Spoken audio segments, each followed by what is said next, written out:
Good evening, my name's Kerry Duval, I am the Warrior Queen. Welcome to An Audience with a Queen. I've got an... Oh, hang on. Oh, we are actually live, right. Don't know what's going on with StreamYard tonight. Hey-ho. I've got an absolutely amazing guest waiting backstage, and I follow this guy on TikTok, and he's got some truly powerful videos, and we're going to talk all about that. See you in a minute.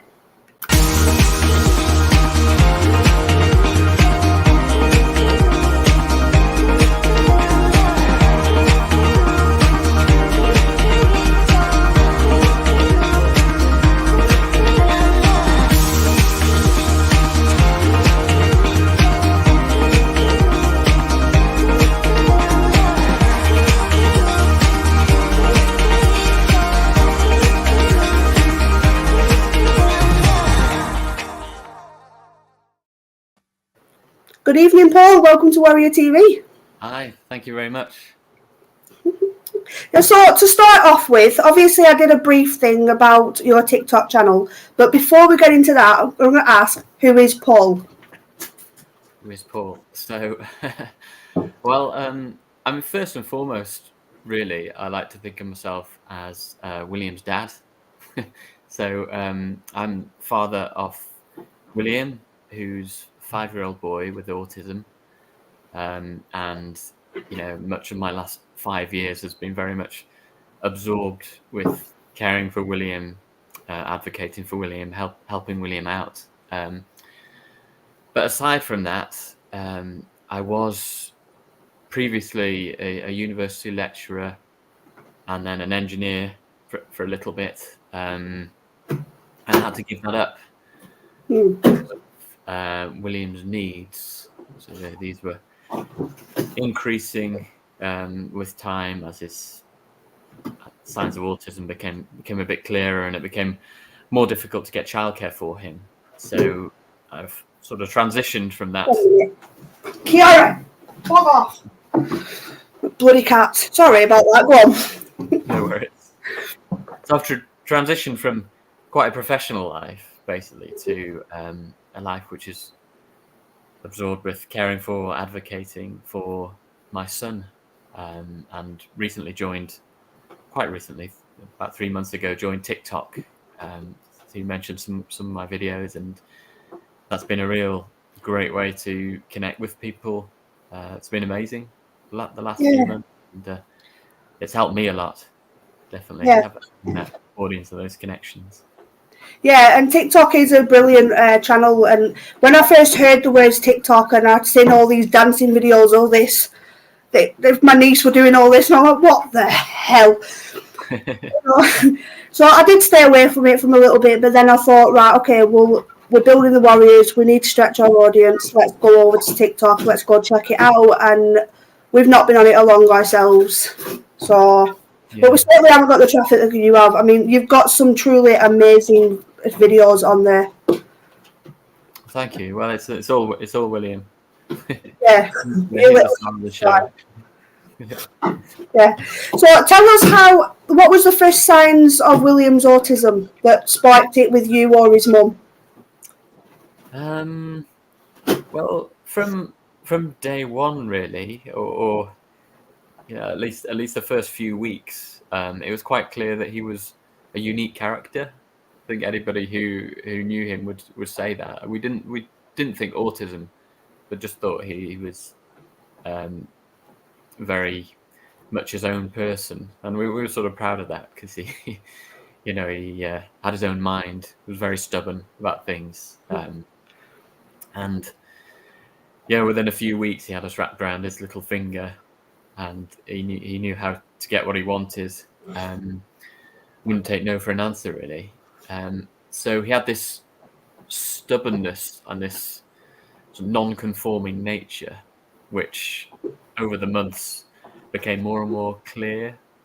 And again, at that point, we didn't really think he had autism. We just thought he was this unique character, this unique baby. And then when he was about 6 months old. Bloody! I apologise again. Bloody cats. Adam, will you come back, Kiara, please? I know you're in the comments. But so when he was about 6 months old, his babbling, which up until then had been quite normal, his development had been quite normal, slowed down, well, almost stopped. Really, so he became it's a lot quieter. Seemed like he was a lot more introverted. So he had this change of his character, and then a few weeks after that, he started developing signs of epilepsy. So he had a few very small seizures to start with, which we weren't sure what they were, but they turned out to be this form of epilepsy called infantile spasms, which is a really serious form that babies can have, and it actually causes brain damage and causes developmental delay, reversive development. So at the time, we sort of thought his loss of babbling and becoming quiet was linked to these seizures, which he was starting to have. He got treated for those seizures successfully, fortunately, so he only had them for a couple of weeks. But then, as time went on, these signs of being a bit different became more and more clear. So he was late talking, like that was an obvious one. He sort of said his first words at about 16 months, which isn't that late. But then he didn't develop much after that, really. You know, he's non-verbal now. So he actually had a speech regression. But that lateness in talking, also his initial talking was what they call echolalia. Rather than coming up with his own phrases, his own words, and identifying objects, etc., like most babies do initially. He was actually repeating phrases from books and TV shows that he liked. That these sort of like a parrot. He would hear something a few times, hear it enough, and then he'd have that on loop in terms of his vocabulary. He had very intense interests in certain things as well. So he became very interested in numbers and letters when he was around about 18 months old, on to 2 years old, and he started reading at that age as well. So before he was 2, which we were really surprised about, really quite proud of. We thought he's going to be a great reader, but it was more the actual symbols of the numbers and letters that he was interested in, rather than how they come together to form words, tell a story, etc. So it was really these unique interests, these special interests, along with his delayed development in some respects, which raised a few flags that there might be something different. And I think from when he was just over 1 year old, we started to suspect that he might have autism. But again, because of the epilepsy, it was difficult to tell whether his differences were due to that, like maybe some damage that had caused, or actual true autism. Yeah. So how did you react when you heard the word autism and all those thoughts of autism were actually confirmed?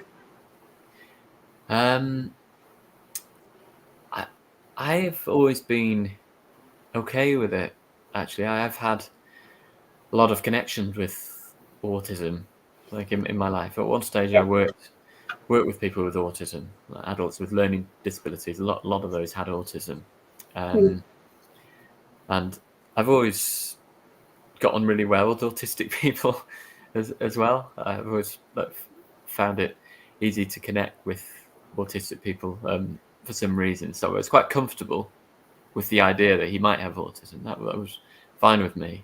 And I suppose it's saying all that, it's still a little bit jarring when anybody says that there's something different about your child.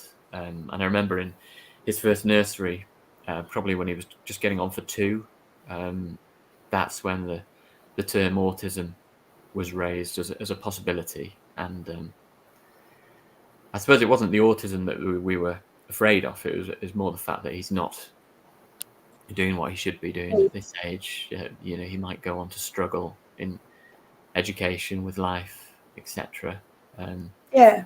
My wife was also okay with it. I think the autism side of it. Yeah. Yeah, because obviously when I first heard the word autism, you know, because I didn't have much experience of it, I thought, oh my God, and I was so worried that everything that I wanted for my little boy wasn't going to happen.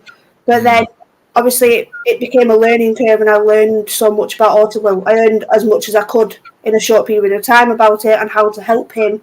And all those worries I had early on are all gone now because he's an absolute genius. He is. No, it sounds like he's doing great from what you said. He is. I mean, he's 10 years old. He's skipped year 6 and gone into high school, and he's only on day 3. But he said that he's having a brilliant time. He's got a one-to-one worker that is nothing but in praise with him. Great. Tomorrow he's going to be cooking, so my anxiety is going to be what because he's cooking. He's 10 years old and he's going to be cooking. It's like, yep. Making your family meals soon. Yeah. Well, apparently he's going to bring the recipe home, so we are going to try it as a family at home at some point as well. Hopefully, maybe this weekend. Okay, you know, I brilliant. don't know yet. Fingers crossed. Yeah. But yeah, he's doing really well, and I'm glad he's doing really well. And I'm sure William will do really well as he gets older and learns a bit more. Yeah. Yeah, well, at the moment, I mean, I'd say that's been probably the most difficult bit about his autism is that he has had quite a lot of regression in the last couple of years. So he was talking up until the age of 3. We sort of imagined that he would have quite a normal development.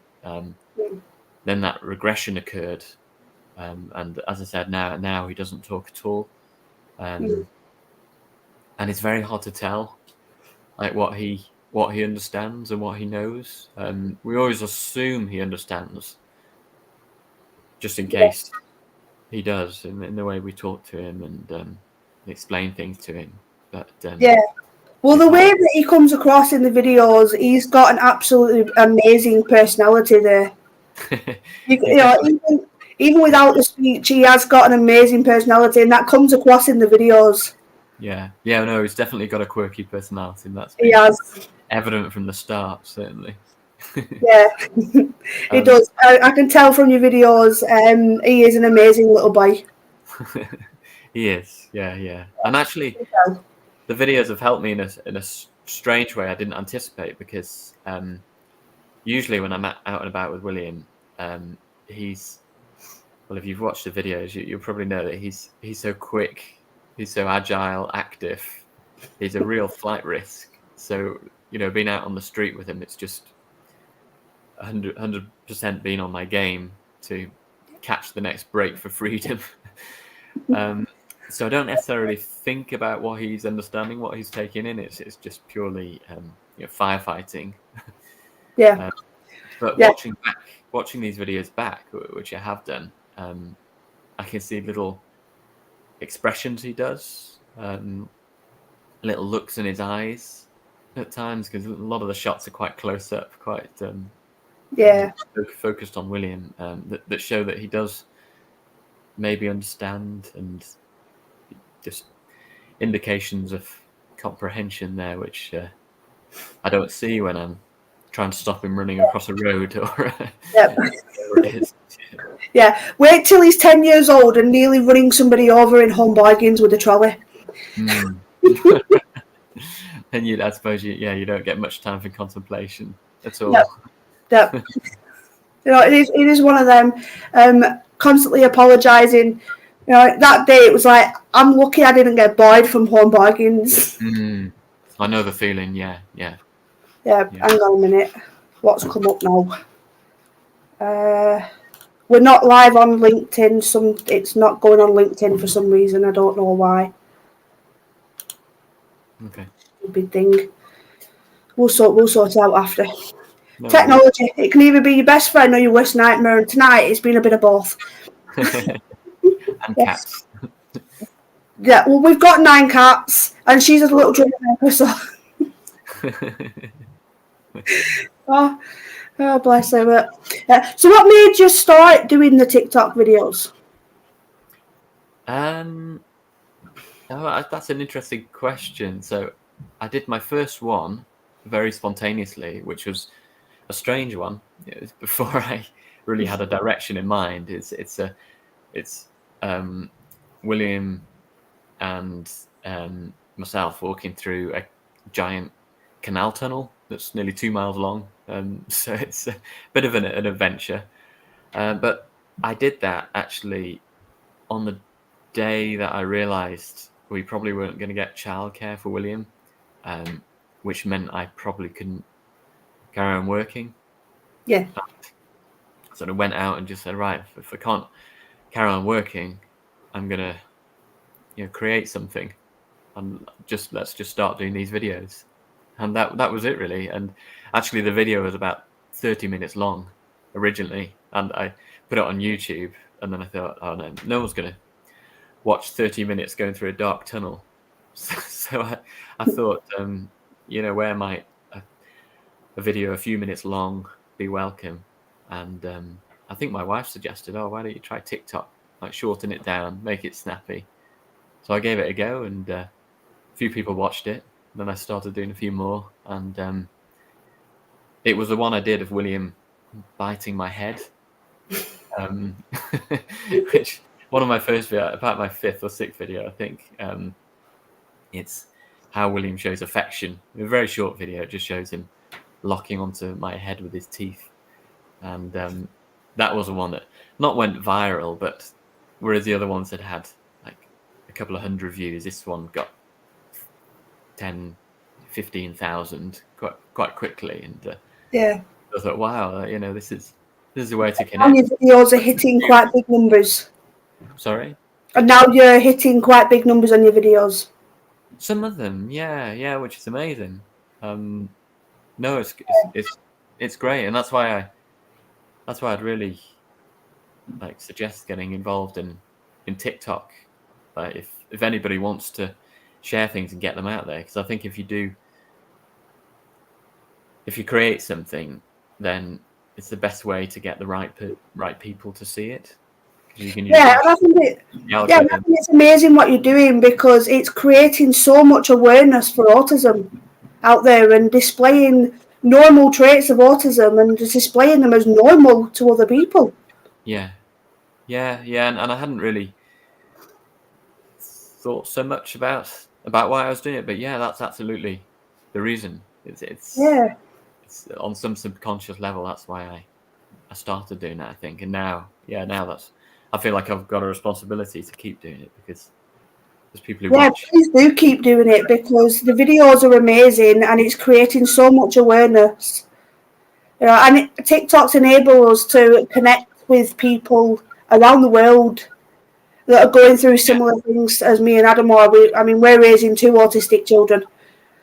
So having one's a handful, having double trouble. No, I can't even imagine it. I can't even imagine having 2 Some million. Some days are better than others.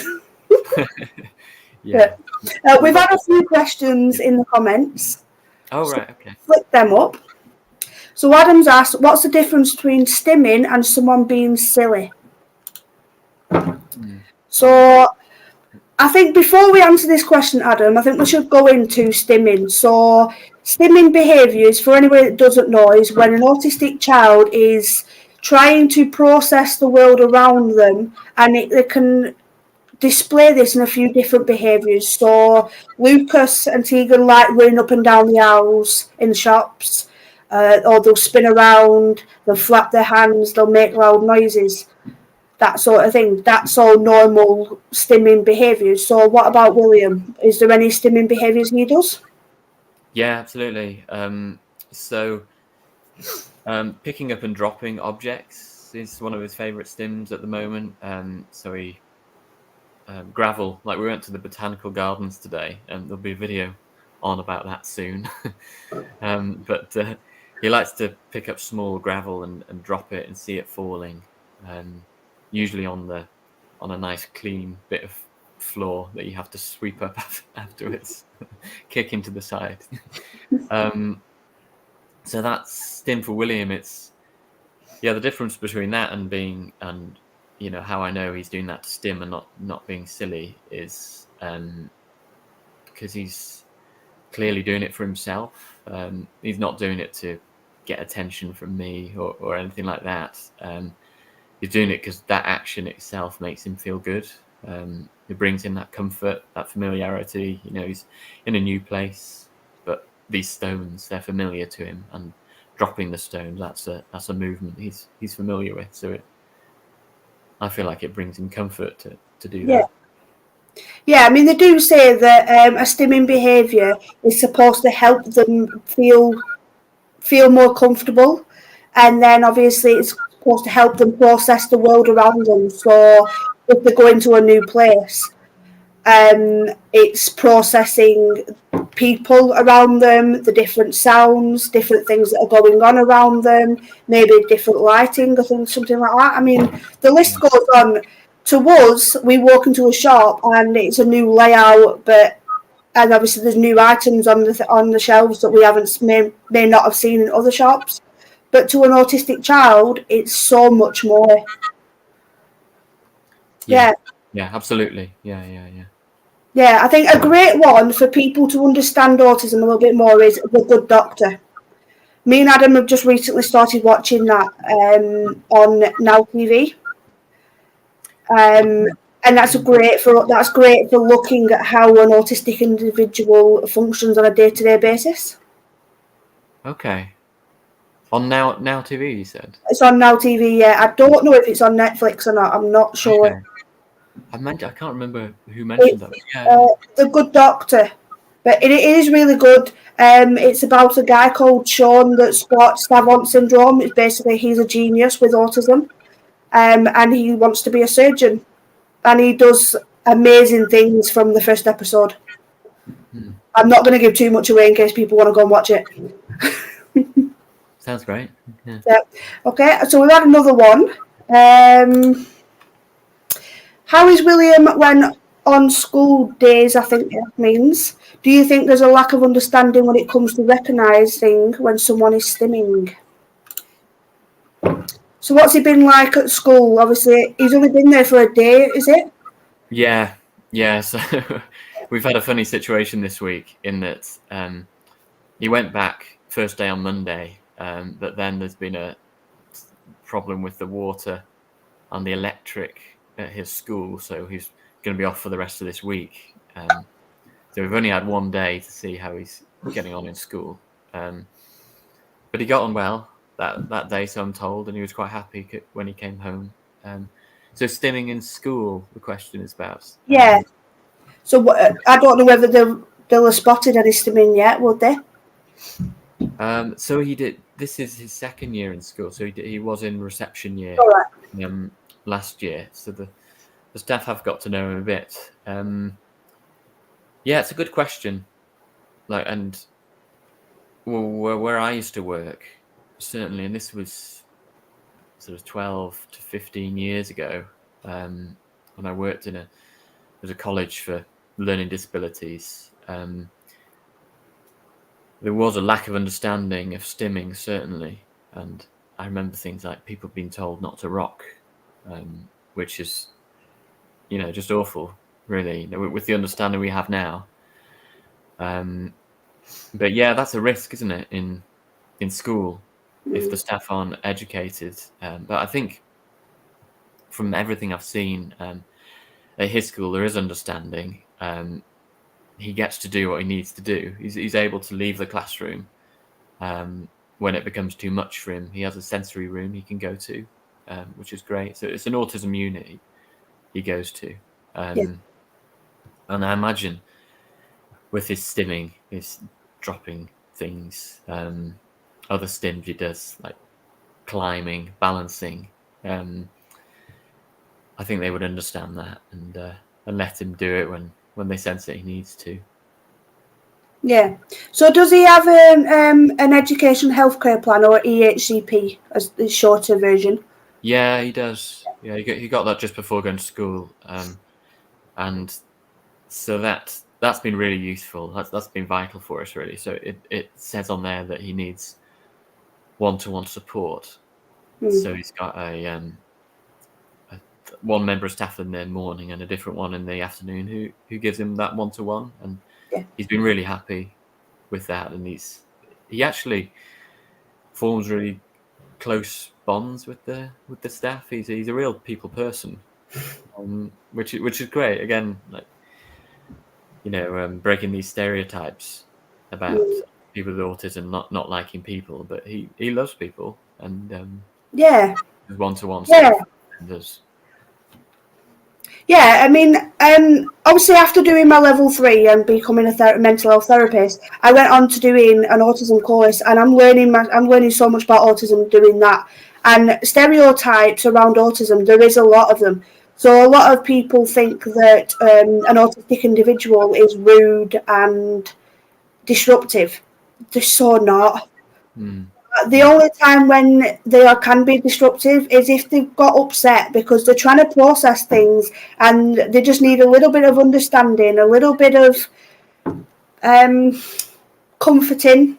What I'm going to say, and then obviously they can obviously sort themselves out and process things, but they just need that little bit of understanding. And when they're not getting that understanding, that's when obviously they can go into meltdown and crisis and get a little bit upset, get angry. I mean, when Lucas goes into crisis, it's like a red mist descends, and he just, I mean, he's put a teacher in hospital. wow. His own one-to-one worker, he put her in hospital. It wasn't anything serious, thankfully.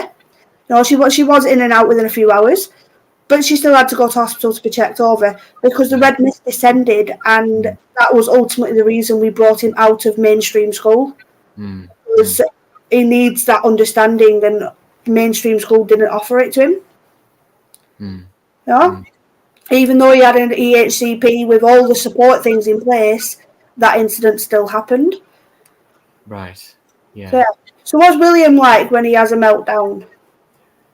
Um, it's evolved over time, really. So he did have a real thing about biting, and he put a couple of, like, back when he was at nursery just over a year ago. He put sent people to the doctors basically by biting them, and they had like open wounds on them by how angry he was when he bit. But at the moment, his meltdowns, he they almost always, and this is the same in the past, come about from just him not getting what he wants. So it's not so much about changing routine with William, or not obviously. It's just that frustration at not getting what he wants, and not having that patience, I suppose, to wait it out sometimes. So he'll mainly lie on the floor, roll, throw things. He hits as well. So they can be very intense. They usually don't last longer than about 10 minutes, though. So I know some parents have to deal with much longer meltdowns than that. Yeah, So I'd say William's meltdowns actually, right at the moment, aren't a huge challenge for us. yeah, So that's been good. I think we've come to know him quite well, and the same with his staff in school. So we know how to avoid meltdowns, yeah, basically, most of the time. yeah. But Again, it goes back to that understanding, doesn't it? So you've got to understand what they need. yeah, yeah, yeah. There's always the odd one. Like today, he had a little one. He loves the trampoline, like, Yeah, as some of my videos have shown. And he got on the trampoline. It was a bit wet. It had been raining, but it was just about dry enough to use. So I don't know if that had something to do with it. And as soon as he got on, he went into a meltdown. So with him being non-verbal, it's very difficult to tell what started that. So I just guided him inside, and we sat down in the lounge for a little bit. He was hitting, slapping me a bit, rolling around on the floor. I gave him his comforts. He has his dummy for comfort, and put on his favourite show on the TV. And in time, he started to calm down. Yeah. Being non-verbal might be a blessing at the moment, because with Lucas and Tegan, when they're in crisis, they'll start swearing they'll start swearing like Blue Lady. And it's, where are they hearing these swear words? Yeah, I can imagine. Yeah. So being non-verbal might be a blessing in disguise right at this moment, that he can't swear at you. Yeah, I'm sure he would. In his eyes, he's swearing at me, definitely. Yeah. What he can't say, it's like he's sending daggers through his eyes at you. Yeah, absolutely. Yeah. Okay, and the next question off Adam, he's full of questions tonight. What's William like around Christmas? So for a start, William lives in the moment very much. That's just how he is. So he doesn't start to get anxious about Christmas coming or excited about Christmas coming. We can put the tree up, put decorations up. He pretty much won't be bothered about that. Won't. Well, not obviously. It won't change him. Then when it comes time, obviously, like the main Christmas period, when we've got family round, we're going around to families' houses. He can be a bit overwhelmed when it's quite busy, lots of people he doesn't know that well, let's say extended family. Yeah. So sometimes we'll have to go to a quiet room.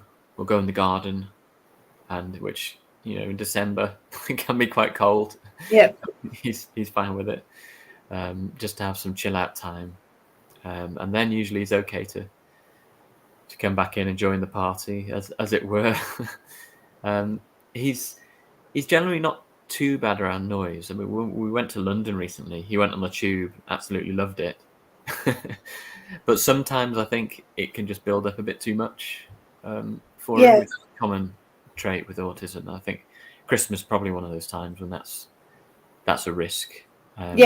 Building up excitement, and then it all just comes out. So it can manifest itself in giddiness, overstimulation. We've had quite a few things like that with Lucas and Tegan, for that matter, where we've gone out and he knows that one particular day it was he wanted to go find Bulbasaur, which is Pokemon. Oh yeah.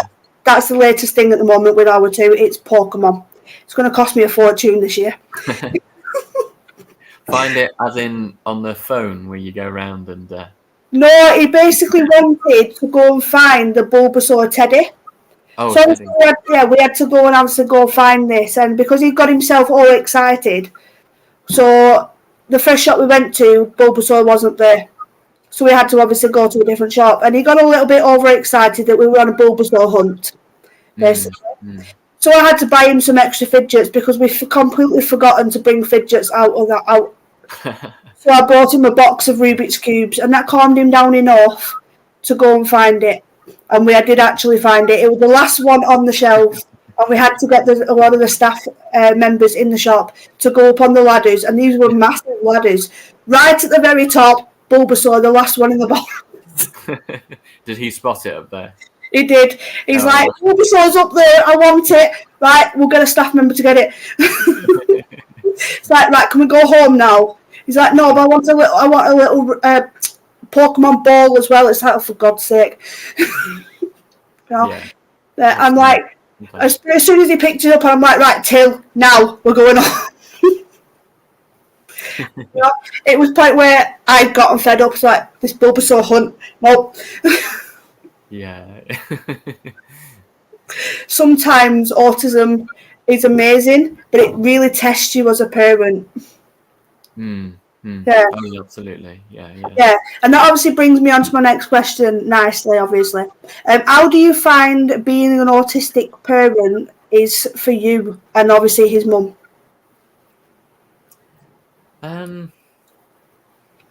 Yeah, good question. So it's a challenge, certainly, and it's that is revealed to us when we go places, like, you know, the big one is like when you park up somewhere in a car park, and all you're doing is walking to a shop which is maybe 50 meters away, and that becomes a big operation because I can't leave William for a second outside the car to get his buggy or to get a bag or anything like that, because he will do a runner, and even though I'm a runner, I run quite regularly. He's quick, and if he gets a head start on me, it takes a little bit to catch him up. Need to do more training, obviously, but that's certainly a challenge. Being out and about, just that flight risk that he always has about him. That's difficult. But in terms of general day-to-day parenting, certainly at home, he's a joy in many ways. He's very affectionate. Mm-hmm. You know, he knows how to push our buttons for sure. You know. I think that's just a kid thing. But no, it's a all round. You know, I wouldn't swap it for the world. And my thing with him, you know, but both my wife and I have a really affectionate relationship with him. But my thing has always been big adventures, having adventures together, and that's why my TikTok is called The Autism Adventure. That's what I decided the day that I did that canal tunnel excursion I mentioned earlier. Yeah. So I really enjoy that, going out with him in whatever conditions to go and explore something new or try something new. And I think we both have that same personality trait in that we like exploring and being adventurous.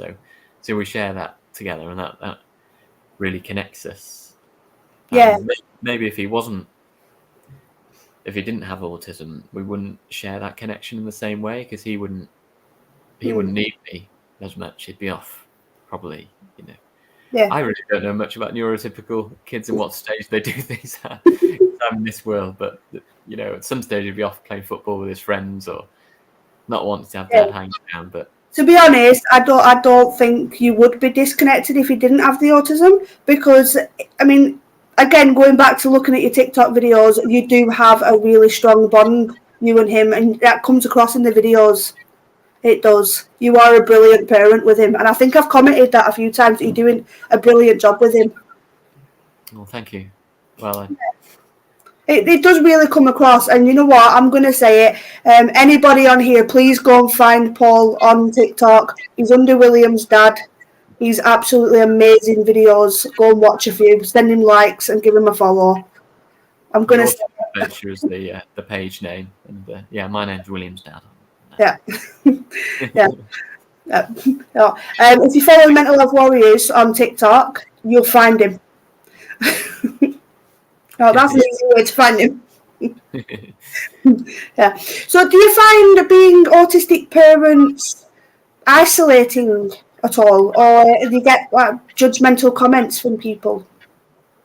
Yeah, definitely isolating, because it's just difficult. I think it's nobody's fault. It's just difficult for us and difficult for parents of neurotypical children to know how to be with each other, because it's just a different game. And as well as that, it's difficult to just go up and go off to see friends, or, you know, something that might be easier if we knew that our kid would go to sleep, enjoy the experience, etc. Not have any meltdowns. So it does stop us from doing certain things, and it's more difficult to see friends. But I've got a friend from my running club who often invites us out with his family, and he's got a neurotypical daughter of the same age as William, pretty much exactly the same age, and really appreciate that. They treat us nicely by including us. So people who do that and treat somebody like William as normal, that's just how he is. That's great. Yeah, and kids with autism, they're not anything different. Yeah, they have different needs, but they're not different. They just see the world differently, but they are still people, and they still want to be included in normal day-to-day activities like parties and shopping and swimming and things like that. Yeah, absolutely. And as William gets older, I think he'll want to be included in more of these things. It probably doesn't have much of a sense of being excluded at the moment, but really good to build up that expectation that he can be included. Yeah, I mean, we found that with Lucas and Tegan having autism, the other parents in school obviously know about Lucas and Tegan having autism, and they don't get invited to birthday parties. So when the invites go around, all the other children are, oh, there's a party this weekend. Lucas and Tegan find out, and we've not been invited. That's sad. And it's sort of like me and Adam have sort of then got to compensate and say, well, it's all right, we'll go and have some fun ourselves. Yeah. Maybe we'll have like a little picnic tea and pretend we're having a party with the four of us, sort of thing. Does that help? It helps us, but I don't know how it affects the kids. I mean, obviously they're not very good at talking about emotions, so it's hard to tell whether, but they do have smiles on their faces, so I suppose they probably are enjoying it. Yeah. Okay, that's a good way of putting it. No, but it's there's always that in your mind that they're being excluded because of their autism, and I don't like that. Yeah, absolutely. Even if, I feel the same for William. Even if he's not aware of it, it's not a nice feeling that he's not getting to do things. Yeah, we've got another one from Adam. I think it's from Adam. How did lockdown affect you all? So obviously we know it's going back to all those COVID days. Yeah. I think actually some of that time was tough, like going through it, but in the long run, it's helped us to develop to where we are now. Without it, I don't think we would have got here, because during lockdown we spent, as did everybody in the UK, we spent all this time at home with William, the two of us, just our family of three. Probably became closer, all three of us at that time, more sort of dependent on each other in a way, but also more connected. And that going forward has led to the close bonds that we share now, I think, and possibly without having all that time, off work in lockdown, I wouldn't have considered that I could stop working and care for William now, because I hadn't had that experience previously. I would have just powered through in some way. Found a nanny to take him to in a town 20 miles away and worked on the train on going back, and it would have been horrible. But I think, having lockdown, having that experience of just being at home and having that relaxed atmosphere has taught me that it's okay to want that. It's okay to, in our situation, to not be both working as much as we can full time, because we've got a lot of other things to deal with. Yeah, don't we all? Yeah, absolutely. Yeah. So last question: if you could change the world to make more awareness for autism, how would you do it?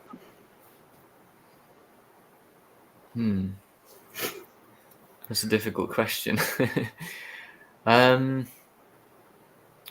more awareness for autism. Well, I mean, I think it goes around understanding of autism and visibility of autism. I mean, this is what I'm doing, making autism more visible. So I guess my answer has got to be increase the visibility of people with autism. Because still, earlier question you asked me, which I didn't answer, was about how it's like being out in public with William, and do people give funny looks and things like that. And yeah, sometimes they've got quite a thick skin to them, I think. My wife gets maybe a bit more embarrassed about people judging, etc. I tend to think sod them. But, yeah, I think having that visibility will start to change that, so that people might just say, oh, there's another autistic person, or there's another neurodivergent person, rather than what's this kid doing rolling around on the floor, and why is he just throwing this toy across the shop at me, which is what he did today at the Botanical Gardens. Had a lady who looked quite stunned. Right, so obviously before we go, I know obviously I've already spoken about it briefly, but I'm going to let you tell people where to find you and where to find your amazing content. Oh, thank you. Yeah, so my page on TikTok is called the Autism Adventure. I'm called William's dad on that, so I think either of those things will help you to find me. I'm also starting to write as well about Williams and our own experiences, writing a book at the moment. So at some stage there might be some stuff to share. That's in its early phase at the moment, but I might be sharing some of that via TikTok when it comes around. So yeah, I've got to entertain myself somehow with not being able to work full time at the moment. Yeah, brilliant. Well, thank you for being an amazing guest. Please don't be a stranger. Come back. Absolutely. Maybe we can do one where, just thinking ahead, maybe you can bring William on and I can bring Lucas on. Yeah, we could try. The kids. William might be. I might have to run around following William. I can do it on my phone probably. Might be easy. Mobile. Yeah, we can sort that out maybe. Well, thank you for being an amazing guest. Please all share this. I think it's been absolutely a cracking live. I've enjoyed myself. I hope you have. Yeah, absolutely. No, it's been great to chat. Yeah, all right. Thank you for having me. No worries. Thank you. See you later, everybody. Bye. Bye.